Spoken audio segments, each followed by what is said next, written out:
énekeljük kezdő énekünket. Örvendj egész föld az Istennek.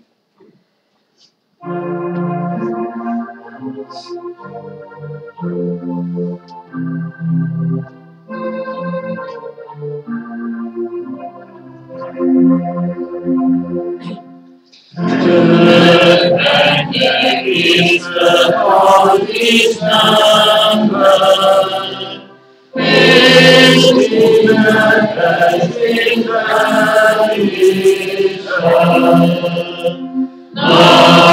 dicsőség Istennek Isten, mindennek dicsőséggel. Mondjatok ezt az Úristennek, csodálatosak dolgai, erősségben meghozzák ezt, és megnedik elségét. Nagy Isteni felséggel,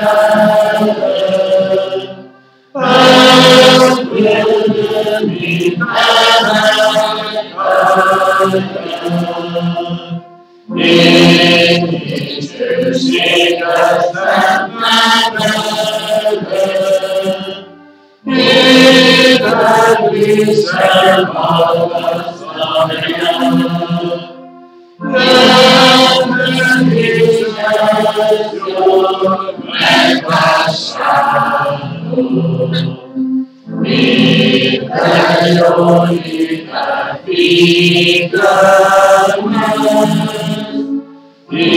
Istennek micsodára tudszál, orrai az embereknek.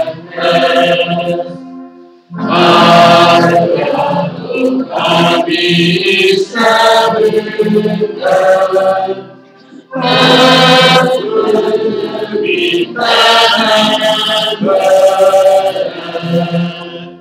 dicsérjétek az ő szent nevét, nagy megdíjság minden népen, megbízhat őket, ő megadná. Az ő nagy kegyességének, bármelyikot megtávolítál, oltalmas vagy ellentéstől.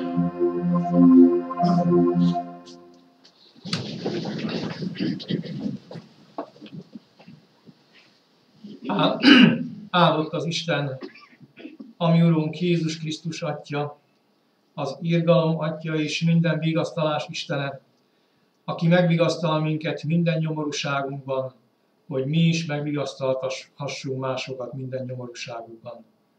Kegyelem néktek és békesség Istentől, a mi Atyánktól, és az Úr Jézus Krisztustól. Amen. Hallgassátok meg, testvéreim, miként szól hozzánk Isten igéje a 100. Zsoltárból. Hálaadó Zsoltár. Újongjatok az Úr előtt, az egész földön. Szolgáljatok az Úrnak örömmel, vigadozva járuljatok a színe elé. Tudjátok meg, hogy az Úr az Isten. Ő alkotott minket, az övéi vagyunk, az ő népe és legelőjének nyája. Menjetek be kapuin hálaénekkel, udvaraiba dicsérettel. Adjatok hálát neki, áldjátok nevét, mert jó az Úr, mindörökké tart szeretete, és hűsége nemzedékről nemzedékre. Az Úr tegye áldássá az ő igéjét a mi lelkeinkben, szíveinkben, Gyertek testvéreim, imádkozzunk.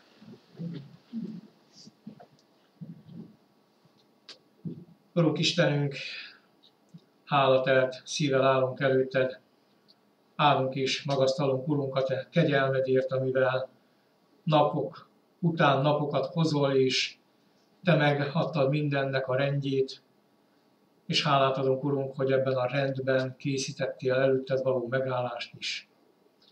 Hálát adunk, Urunk, hogy megengedted, hogy ezen a napon is, a te napodon, az Úr napján itt lehessünk előtted. Tudjuk, Urunk, hogy mindez a te kegyelmed, mindez a te bölcs végzésednek az eredménye. Tudjuk, Istenünk, hogy saját erőnkből még lélegzetet sem tudnánk venni. Tudjuk, Urunk, hogy saját erőnkből nem itt lennénk, hanem szágódanánk a világban. Mennénk és rohannánk a világgal együtt a kárhozat útján, a pokol felé. Áldunk és magasztalunk, Urunk, hogy te ezt nem engeded. Nem engeded, mert megszólítottad a mi szíveinket, adtad a vágyat te eléd jönni, adtad a hajlandóságot, Urunk, és megadtál hozzá mindent, hogy itt lehessünk előtted. Urunk, áldunk és magasztalunk, hogy mindezt láthatjuk. Áldunk és magasztalunk, hogy mindezt érthetjük, és felfoghatjuk, és tudhatjuk, hogy tőled van. És áldunk, Urunk, azért is, mert tudjuk, hogy a folytatást egyedül tőled kérhetjük, és a te kezedből vehessük át. Könyörgünk most, Urunk, azért, hogy te szentelj meg a te ígéddel, és te nyisd meg a mi szíveinket, nyisd meg a mi elménket, nyisd meg a mi lelkünket, hogy meghalljuk a te szavad. Urunk, add meg azt a kegyelmet, hogy a mi szíveink, amaz jó táptalajok lehessenek, ahová nem csak bekerül az ige magva, hanem meg is fogan és szárva és szökkenés és termést is fog hozni. Te add meg, Urunk, hogy neked tetsző, termést hozó életek lehessünk. Áld meg a mi együttlétünket, áld meg a te igédnek szólását és hallgatását egyaránt. Jézus Krisztusért kérünk. Amen. Foglaljuk el helyünket, testvérek, és énekeljük következő énekünket. Szól, Uram, mert várom szent szavad.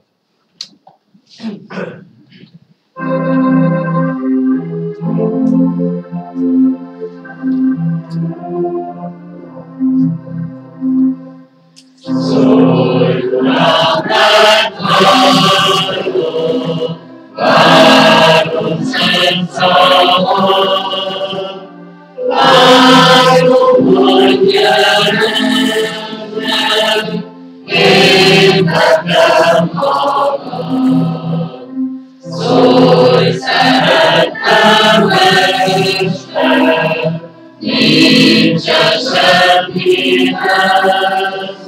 Lelkem mondott szárnyal, hozzád megkedvez. Minden szó, mit mondasz, nincsen is felé.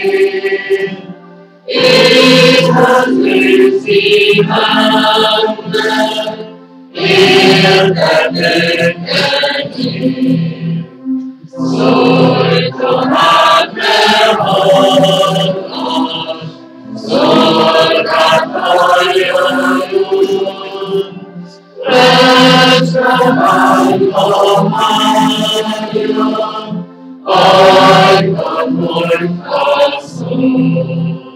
Vágyom megérni akaratodat, és megkövetésében szent parancsodat.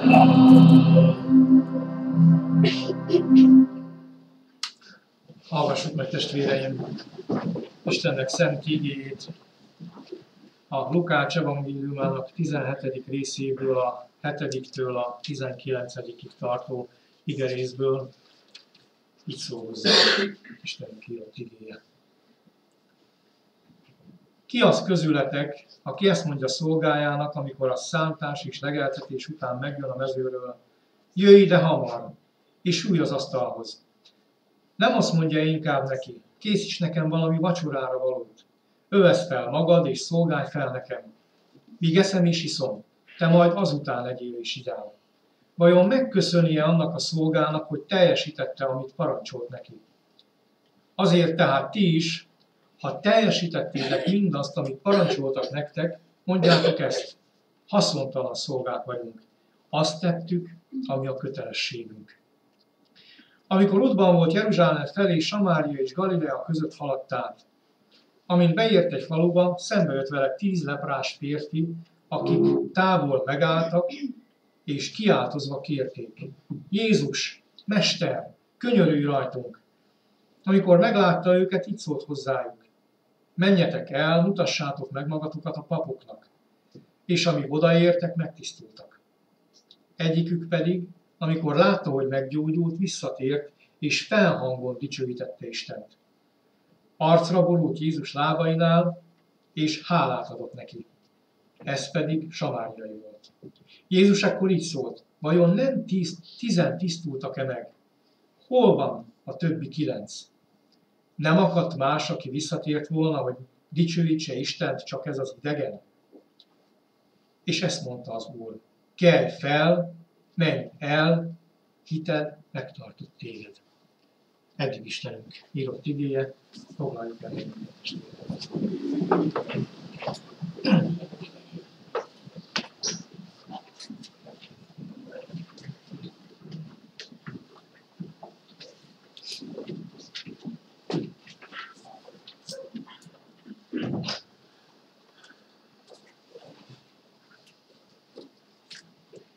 mindannyian ebben a teremtett világban élünk, és ahogy a mi Urunk imádkozott, éltünk, könyörgött az Atyához a főpapi imájában, nem is vesz ki minket ebből a világból az Isten, azután sem, hogy új szívvel ajándékozott meg.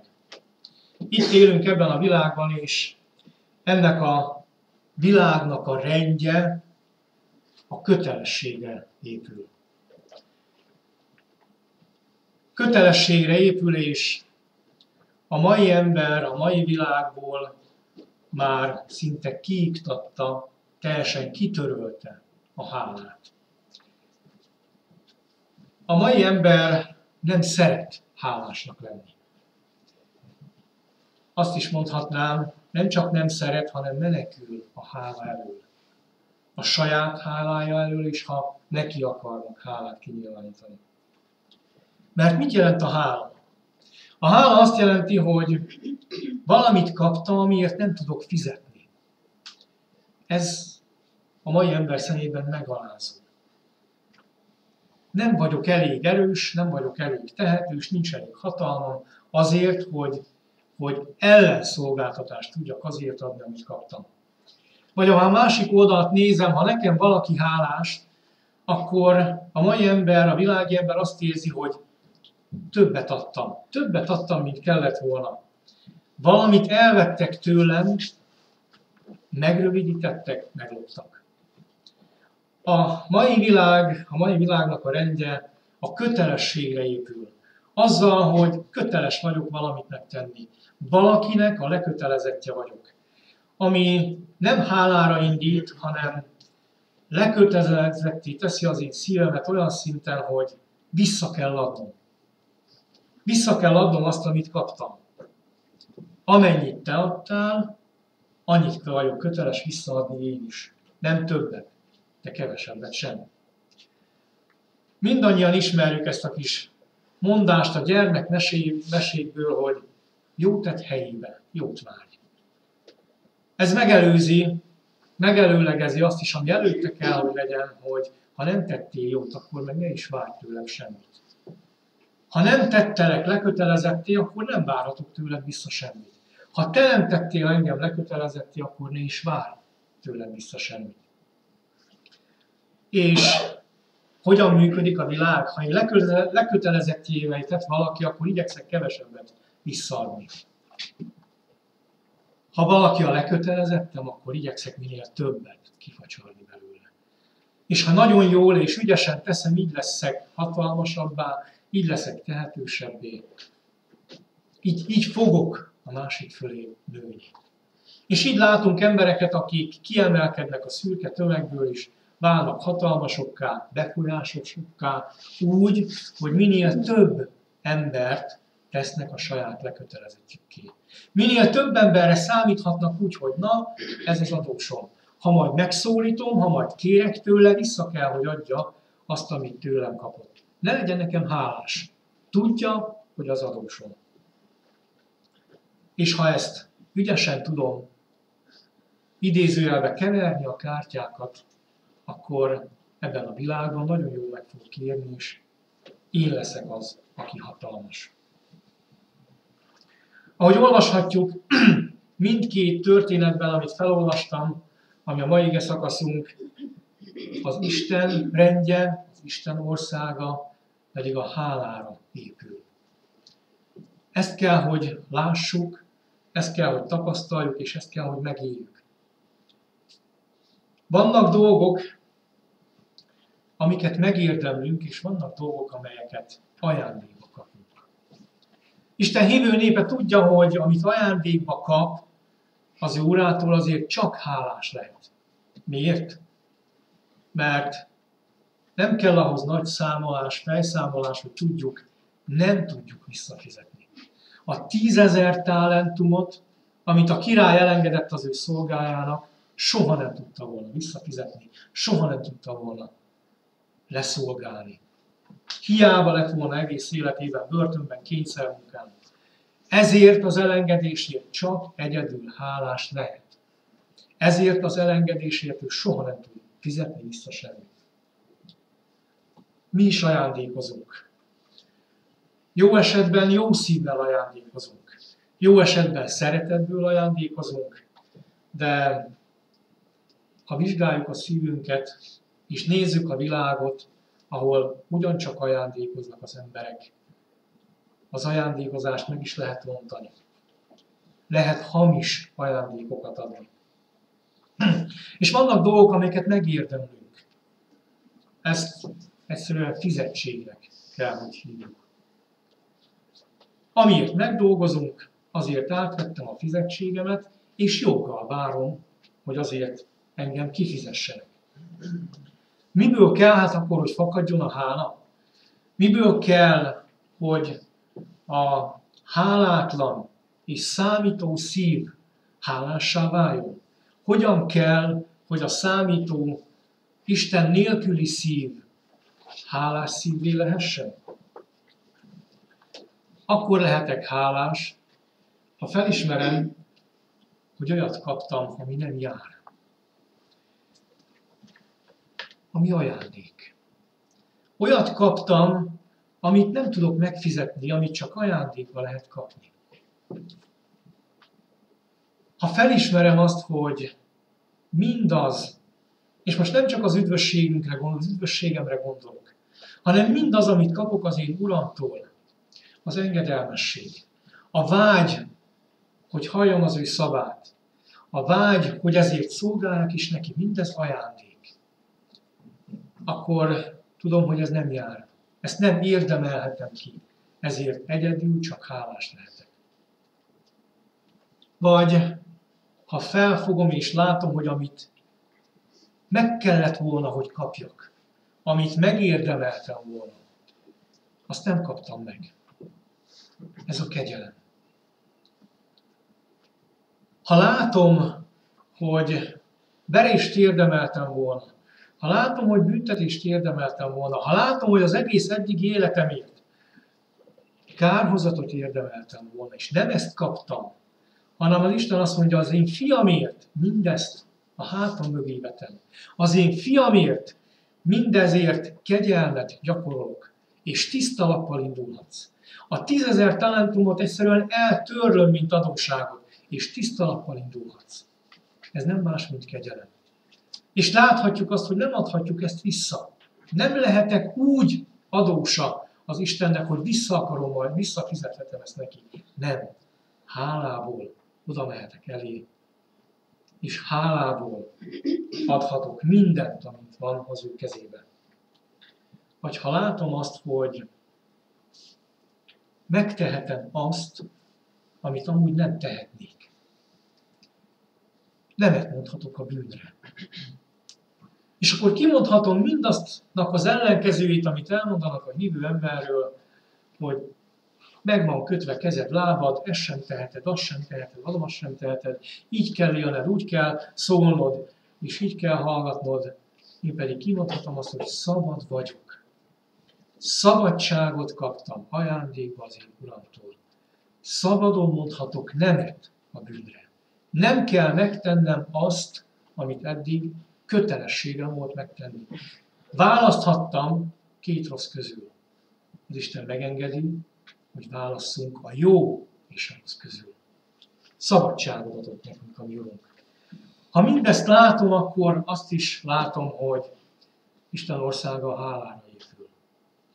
Isten semmit nem kér tőlünk kötelességből, Isten semmit nem kér tőlünk megfeszített erőből. Ha hálából, a szíved hálájából nem tudod adni, az Úr nem kéri ezt. Azt kell, hogy mondjuk testvérek, hogy nem születünk hálás szívvel. Hányszor kell gyermekeinknek elmondani azt, hogy köszönd meg, kisfiam. Mondd azt, hogy köszönöm. És hányszor kell ezt megismételni, amíg a gyerek ezt megtanulja. Nem hálából fogja mondani, hanem azért, mert megtanulta. És mi hányszor nem mondunk köszönetet? Hányszor kellene nekünk is, hogy megállítson a mi Urunk, és azt mondja, hogy köszönd meg. Köszönd meg, mert ajándékba kaptad. Köszönd meg, mert kegyelemből kaptad. Köszönd meg, mert másra nincs lehetőséged. Másra nincs tehetséged. Egyedül megköszönheted azt, amit tőlem kapsz, és hálás szívvel jöhetsz elém. Miért nem tudunk megköszönni dolgokat? Miért nem tudunk hálásak lenni dolgokért? Azért, mert egyértelműnek kapjuk. Egyértelműnek tartjuk. Nekem jár. Észre sem veszem, hogy ajándék. És ami nekem jár, ha nem tudom, hogy az ajándék, akkor nem leszek érte hálás. Sőt, ha valamikor megszűnik, akkor számot fogom kérni az Isten. Számon fogom kérni azt, akitől ezt eddig kaptam. Hát, Uram, mi ez, hogy eddig kaptam, most pedig ez megszűnt? Uram, mi ez, hogy eddig nem éreztem fájdalmat, most pedig fáj? Nem is egy helyen. Uram, zugolódok, és zörgetek az Istennél, és nem a célokat kérdem, hanem számon kérem az én Uramat. Uram, ez eddig volt, most nincs. Miért? Isten kegyelme az is, ha arra rájöhetünk, hogy mindez volt, és eddig ajándék. És lehet, hogy most jött el az ideje, hogy adj érte hálát, hogy eddig megvolt. A világban kötelességből tesznek emberek valamit, és ha kötelességből teszek valamit, azért nem leszek hálás, hogy megtehetem. Megteszem, mert a kötelességet szívom a fogamat, talán nem tetszik, talán örülök, hogyha már vége van, de megteszem, mert muszáj. Isten azt mondja, hogy amit megtehetsz, azért is adj hálát. Bizonyságot tehetek? Adjak érte hálát. Miért? Az Isten adta rá az időt. Az Isten hozta az embert eléd, akinek bizonyságot tehetsz. Az Isten adta a bátorságot, az Isten adta a lélek jelenlétét, hogy azt mondta, amit mondhass.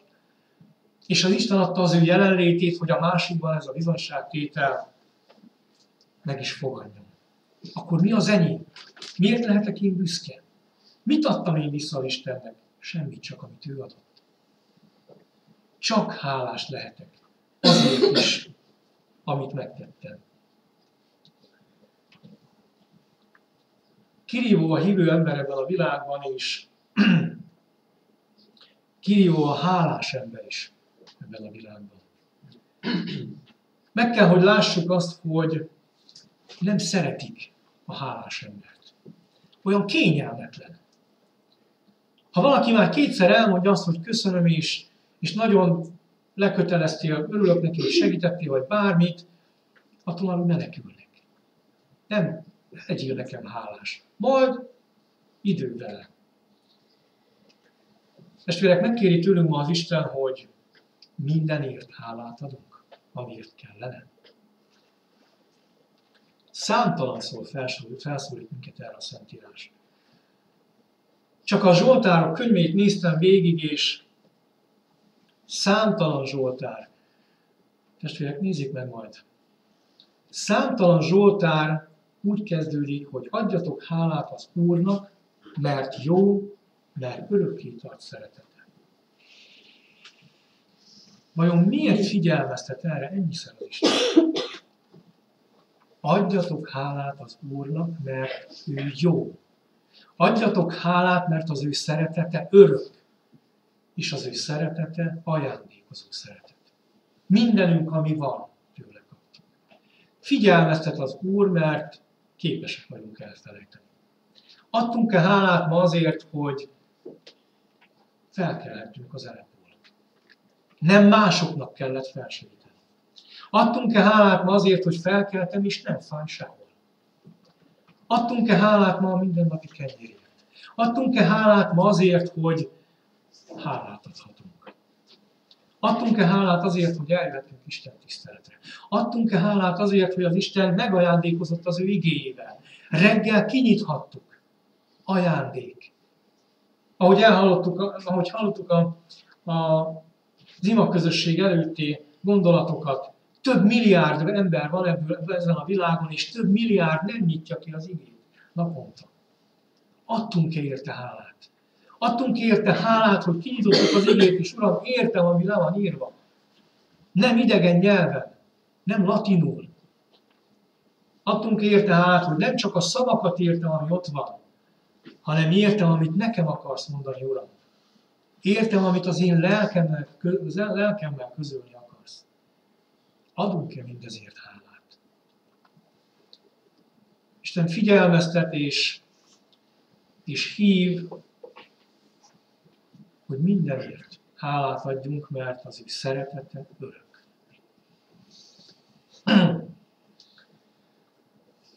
Mindkét igerész arról szól, hogy az Isten országa hálára épül, és ameddig csak kötelességből teszel dolgokat, addig még a világ rendjéből nem léptél át az isteni rendbe. Ameddig még csak kötelességből vagy itt, kötelességből veszed elő reggel az igét, kötelességből teszel bizonyságot, mert valamiről majd szólni kell a testvérek között is. Addig még nem léptél át ebből a világból, nem léptél át az Isten országába. Mert ott ezt hálából teszik annak a polgárai. De természetesen, mint minden mást, a hálát is el lehet rontani.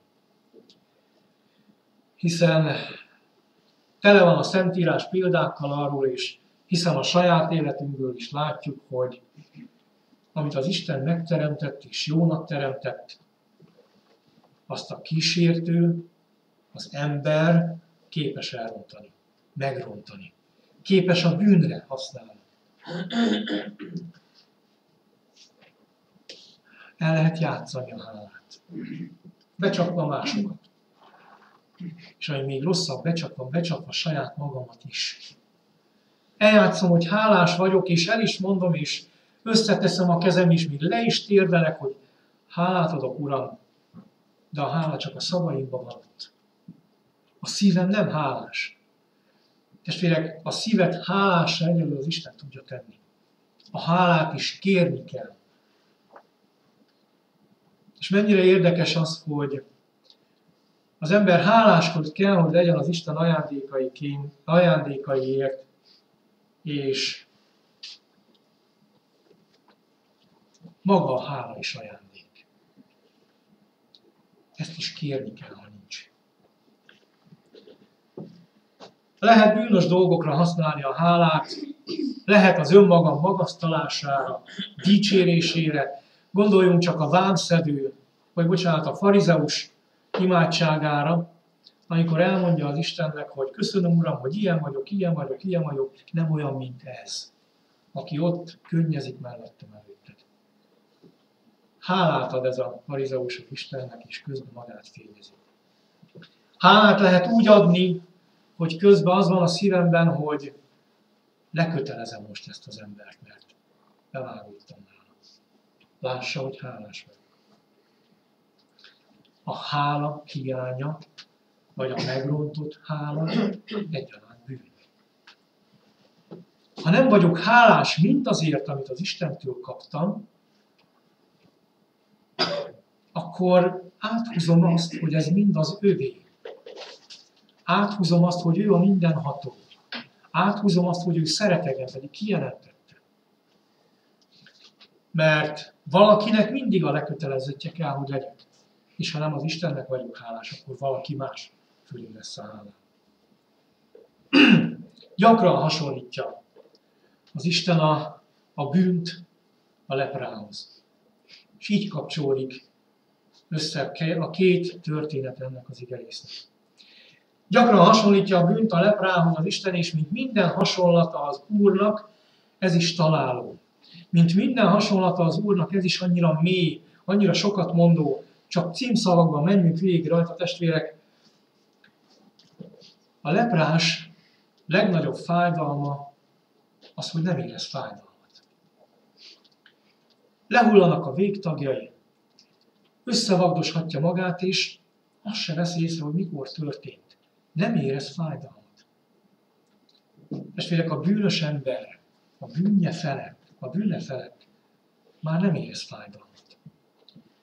Nézzünk belőle, és kérdezzük meg az Istent, hogy Uram, te világíts meg, nincs bennem olyan, ami már nem fáj, valamikor még sajgott, hogy ez talán rossz. De most már meg tudom úgy tenni, vagy meg tudom úgy nem tenni, hogy már nem is fáj.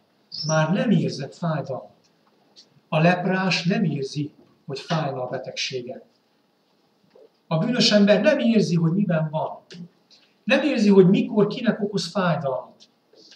Nem érzi azt, hogy saját magának is fájdalmat okoz. És legfőképpen az ő urának. A lepra eltorzítja a testet. És gondolom sokan láttunk már olyat, amikor a megrögzött bűn hogyan tudja eltorzítani az embert. Látszólag.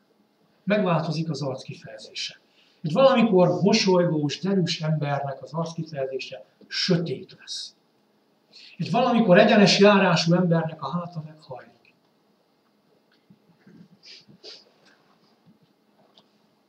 És nincs reménység a leprásnak. Talán vannak jobb napjai, amikor úgy elfelejti az ő betegségét. Van ideig, óráig való vigasztalása, de nincs igazi menekvés. A leprából nem lehet meggyógyulni. Nincs örökkévaló reménység a bűnös embernek. Nincs reménység arra, hogy az örök élete az nem a kárhozatban fog kiteljesedni. A leprás elkeseredett, haragszik az egész világra, azért, amilyen nincs. A bűnös ember elkeseredett, haragszik az egész világra, mert csak azt látja, hogy milyen nincs, és milyen van a másiknak. Az Úr minden példázata, minden hasonlata találó is, és nagyon mély. A lepra ragályos. Gondolom, ezt se kell részletezni, hogy mennyire ragályos a bűn. Amikor látok egy testvért, hogy valamit megengedek magának, akkor lehet, hogy nem az lesz az első gondolat, hogy megyek és figyelmeztetem, hanem az, hogy hát akkor ezt nekem is szabad. Vagy nekem miért nem szabad? Neki miért engedi meg az Isten, nekem meg nem?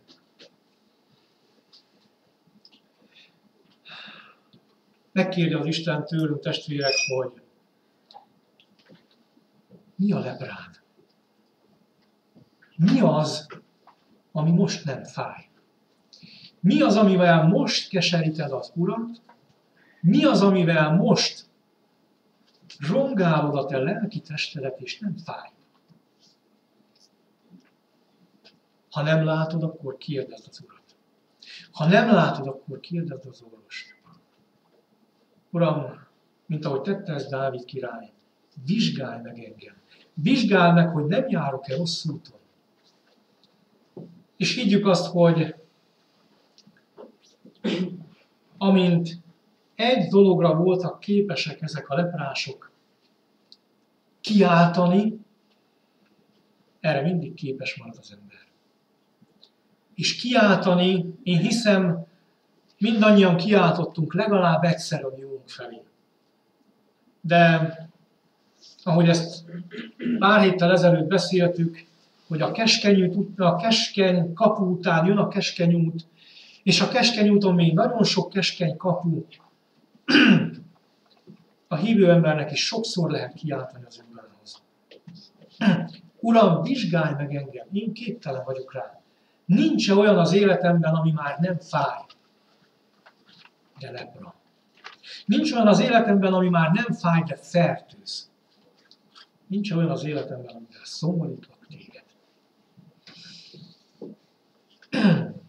Ezek a leprások nem tudtak más tenni, csak kiáltani, és a kiáltásra mindig lehetőség van. Habár a kísértő el akarja hitetni ennek az ellenkezőjét. Ha elbuktál, akkor a következő az, hogy elhitesse veled, hogy az Isten haragszik rád. Pedig az Isten nem rád haragszik, hanem a bűnre, amit elkövettél. Ha te kiáltasz, ahogy ez a 10 leprás kiáltott, akkor azt az Úr meghallja. Az Úrnak van füle arra, hogy meghalljon minket. És elég az ő örökké tartó szeretete, és segítsen rajtunk. Kiáltottak ezek a leprások, Uram, könyörülj rajtam. Nem olyan egyszerű ez, mint ahogy kimondjuk. Az ember szokott könyörögni és kiáltani az Istenhez, de hogy? Uram, könyörülj rajta. Könyörülj az én feleségem, mert nem jól teszi. Könyörülj az én férjem, mert nem jól teszi. Az én édesanyámon, édesapámon, apósomon, anyósomon, gyermekemon. Már így kezdte maga Ádám is. Uram, az asszony, akit mellém adtál, nem én vagyok a hibás, nem én vagyok a beteg, nem én vagyok a leprás, aki ott mellettem van. Lehet most mellettem ül, és látom, hogy ő a leprás. Én tiszta vagyok. Nem olyan egyszerű kimondani azt, hogy Uram, könyörülj rajta.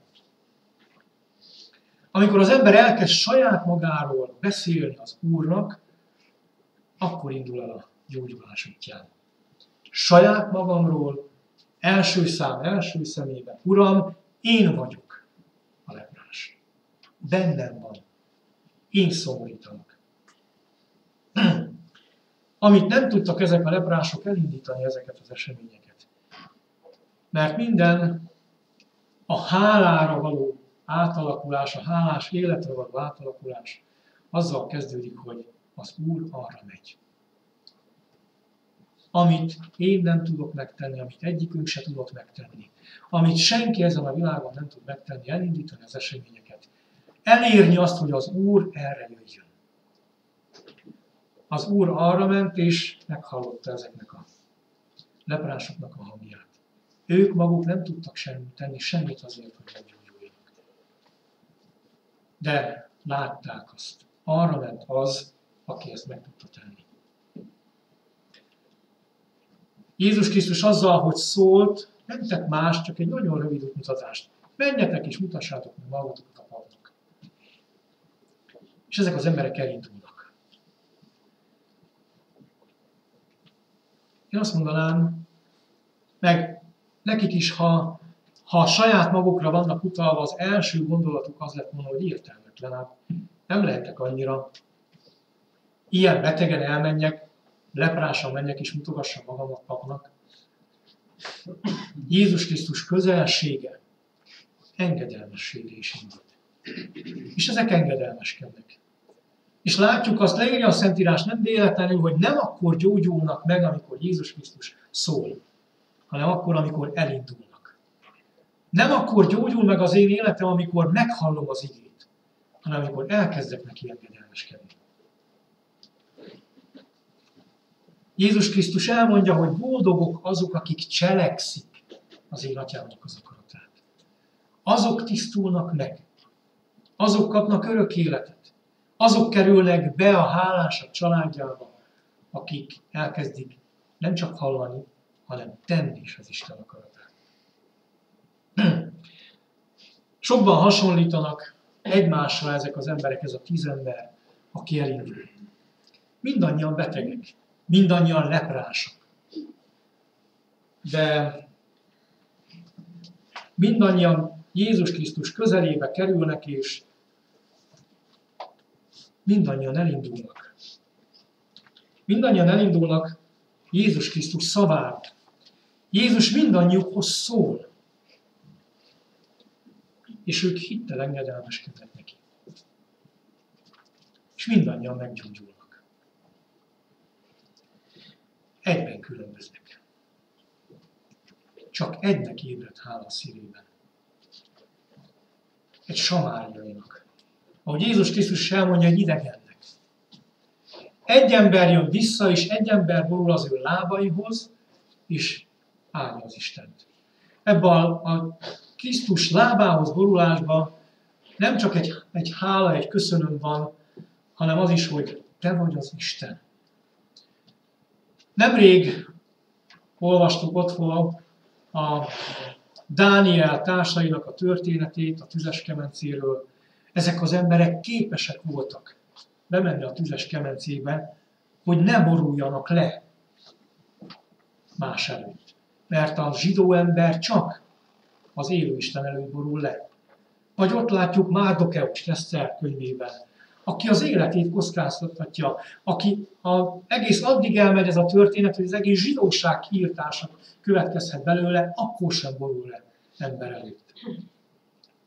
Azzal, hogy egy zsidó ember, vagy a zsidó hitet ismerő ember, mivel egy samáriairól van szó, leborul valaki előtt, elismerem, hogy te vagy az Isten.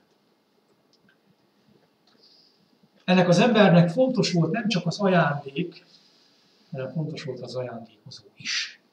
Fontos volt nem csak az, amit kaptam, hanem fontos volt az is, akitől kaptam.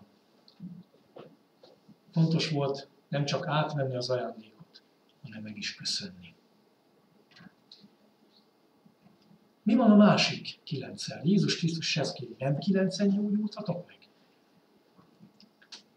Nézzük meg a másik 9-et, és talán ismerjük magunkra. Mit mondhat el a másik 9 magáról? Elmondhatja magáról, hogy találkoztam az Urral. Még életében találkoztam vele személyesen. Találkozásom volt az Istennel. Szólt hozzám. Olvastam az ő igét, és kaptam igét. Igét kaptam az Úrtól. Ez az ige volt a szövétnek az én lábaim előtt. Ez az ige volt útmutatás, ez az ige volt vezetés. Ennek az igének én engedelmeskedtem. És nem csak engedelmeskedtem az igének, hanem meggyógyult az életem. Megváltozott az életem.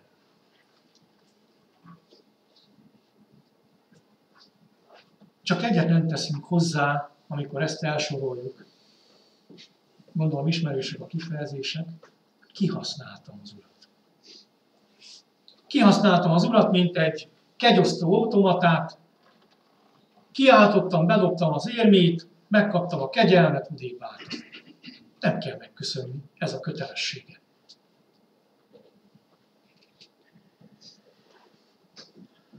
Látjuk azt, hogy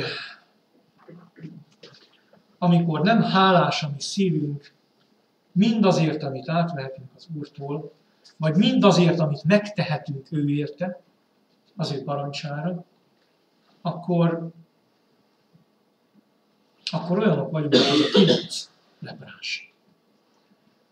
Akikhez szólt az Úr, akiknek az életét meggyógyította, akik hittel engedelmeskedtek neki, és így befejezték. Egy lépés maradt ki, és ez a lépés nagyon sok mindent meghatároz. Mert egy embernek gyújt hála a szívében, és ment vissza megköszönni, 9 pedig elment a dolgára. Amit kaptam, megérdemeltem. kihasználtam az Istent. Nem vagyunk így sokszor, testvérek, hogy felkiáltunk a mi Urunkhoz. Uram, gyere, segíts, old meg a problémámat. És ha megoldottam, akkor úgy teszünk, mint a kisvonat, hogy most már elmegyek én magam is. Azt kell látnunk, hogy igazán meggyógyítva csak a 10. leprás volt, egy ember. Mert ő hozzászólt személyesen az Úr. Ő hozzászólt 1-es szám 2. szemében, és csak neki mondta azt, hogy kelj fel, menj el, a hited megtartott téged. Csak ezt az életet gyógyította meg lelkileg is az Úr. Csak ez az élet kapott megtartatást. Csak ez az ember került vissza Jézus Krisztus elé megköszönni az ajándékot arra a helyre, ahová hála visz. Ez az ember került be a világ rendjéből az isteni rendbe, lett az Isten országának állampolgára. Testvérek, hadd kérdezze meg most az Isten, hogy melyik állapotban van most az életed? Beteg, vagy félig, vagy már egészen meggyógyult? Melyik csoportban vagy leprás, 9 gyógyult, vagy az egy samárai meggyógyult? Vagy már ennél előrébb tartasz? És az Úr elmondhatja neked is, hogy elmehetsz. Menj el az én nevemben, menj el és hirdesd az én nevemet, hogy minél több leprás találkozhasson velem. Minél több leprás hallhasson tőlem gyógyító szót, és minél több leprásnak gyúlhasson az ő szívében. Hála. Ámen. Testvérek, az ige szavára válaszolva énekeljük: jöjj, mondjunk hálaszót.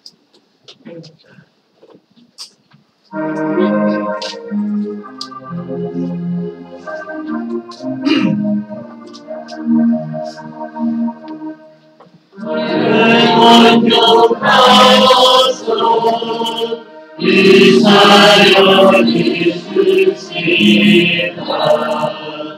Meg rajtuk itt az Úr, s a csodakodott néven. Áramja övön is, ott mindig mondjárán, a sok jót melyen ki sem mondhatja szám. Nos, mint szépül az Úr, jobb ügyességet adjon, hogy szívünk vannak el, míg ízlelés maradjon. Ne hagyja híveit, óvajban sohasem, a rossz tanulja meg, Isten az életem.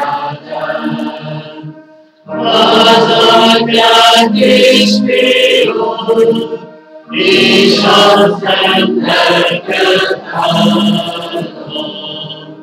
A mennyúrán kíván, szentekben fortán három. Aki úgy szólva is, ahol régen ne szól, nem változik az ő, és az lesz, aki van. Imádkozzunk.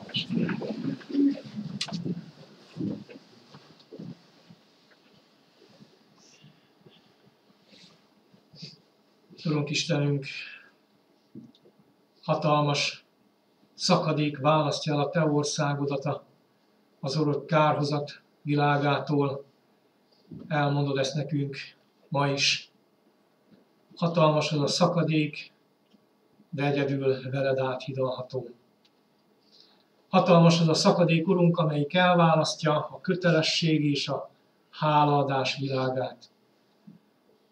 De Te veled, a Te kegyelmedből és szeretetedből áthidalható. Áldunk és magasztalunk, Urunk, hogyha már bekerülhettünk a hálás szívűek országába. Áldunk és magasztalunk, Urunk, hogyha már hálára indítottad a mi szíveinket. Köszönjük, Istenünk, neked azt, hogy Te voltál az, aki felénk jöttél, aki megszólítottál és elindítottál a gyógyulás útján. Segíts, Urunk, hogy a mi szíveinkből a hála soha ki ne fogjon. Segíts, Urunk, hogy a kísértő soha el ne vegye a szemünk elől azt, hogy fizetni nem tudunk érte. Fizetni soha nem lennénk képesek. Egyedül a szívünk hálája az, amit elfogadsz tőlünk.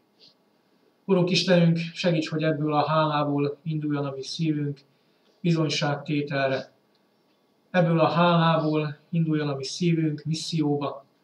Ebből a hálából induljunk el, Urunk, és tudjunk leküzdeni a Te erőddel bármilyen akadályt. Áldunk és magasztalunk, Urunk, hogy ezt Isten munkálod bennünk. Köszönjük azt, Urunk, hogy így ismerhetünk Téged, és Te is ismerhetsz bennünket. Köszönjük, Urunk, minden egyes gondolatot, amivel megajándékozol.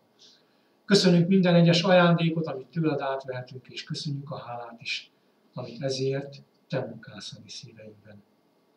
Urunk Istenünk, kérünk, hogy mindig megmaradjon ez. Kérünk azért, hogy a kísértő soha ki ne tudja ezt kapni a mi szíveinkből. A Te nagy nevedért kérünk, hallgass meg. Ámen. Ámen. Mi, Atyánk, ki vagy a mennyekben, szenteltessék meg a Te neved, jöjjön el a Te országod, legyen meg a Te akaratod, mint a mennyben, úgy a földön is. Ami mindennapi kenyerünket add meg nékünk ma, és bocsásd meg a mi vétkeinket, miképpen mi is megbocsátunk az ellenünk vétkezőknek. És ne légy minket kísértésbe, de szabadíts meg minket a gonosztól, mert Tiéd az ország, a hatalom és a dicsőség mindörökké. Amen. Fogadjuk Urunk áldását. A reménység Istene pedig töltsön be titeket a hitben teljes örömmel és békességgel, hogy bővölködjetek a reménységben a Szentlélek ereje által. Ámen. Foglaljuk el helyünket, testvérek. Hirdetem a testvéreknek, hogy jövő héten minden igéi alkalmunk a megszokott időben lesz megtartva. Ima közösségeink is, közös ima közösségeink. És a jövő heti Isten tisztelet, jövő heti vasárnap Isten tisztelet. Énekeljük záró énekünknek, meghódol lelkem, te néked nagy felség, első verszakát helyünkön maradva, a többi verszakaink pedig átalakulunk úrvacsorú közösségé. Énekeljük.